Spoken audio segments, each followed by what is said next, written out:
ایک یہ بھائی نے کویسچن کیا تھا، اور پھر کویسچن تھا کہ جمعے کی سنتیں مؤکدہ ہیں یا غیر مؤکدہ ہیں۔ دیکھیں اس سلسلے میں اصول اچھی طرح یاد رکھیے گا کہ عصر سے پہلے کی 4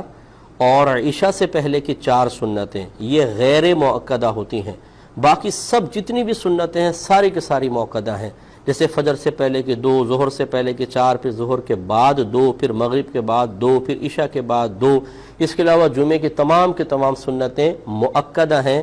غیر مؤکدہ نہیں ہیں۔ اور ضمن میں عرض کر دیتا ہوں کہ یہ کیوں جاننا ضروری ہے کہ یہ مؤکدہ ہیں غیر مؤکدہ ہیں، اس وجہ سے کہ سنن مؤکدہ اور غیر مؤکدہ کی ادائیگی میں تھوڑا سا فرق ہوتا ہے جبکہ وہ 4 رکعتی ہوں۔ مثلا 2 بنیادی فرق ہیں،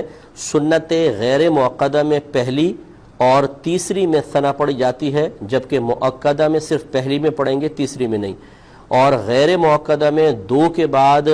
جب بیٹھیں گے تو التحیات کے بعد درود شریف پڑھنا سنت ہے، دعا بھی ملا لیں تو کوئی حرج نہیں، جبکہ سنت مؤکدہ بالکل فرض کی طرح ہوتی ہے کہ 2 رکعت کے بعد صرف آپ تشہد پڑھیں گے۔ اگر آپ نے اس کے آگے ایک بھی جملہ بنا لیا، یعنی اللہم صلی علی محمد یا اللہم صلی علی سیدنا، یہ پورا ایک جملہ بن گیا، سینٹنس بن گیا ہے، تو سجدہ صاحب واجب ہو جائے گا۔ تو یہ 2 بنیادی فرق ہیں۔ دوسرے نے اس کے ساتھ یہ پوچھا تھا کہ جمعے کی جب ہم نماز ادا کر رہے ہوں تو سنتوں میں جمعے کی نیت کریں گے یا ظہر کی نیت کریں گے؟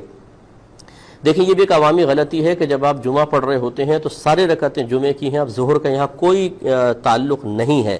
لہٰذا پہلے کی 4، پھر جمعے کی 2 فرض، پھر 4 سنت، پھر 2 سنت، 2 نفل، سب میں آپ کو جمعے کی نیت کرنی ہے، ظہر کی نیت نہیں کرنی ہے۔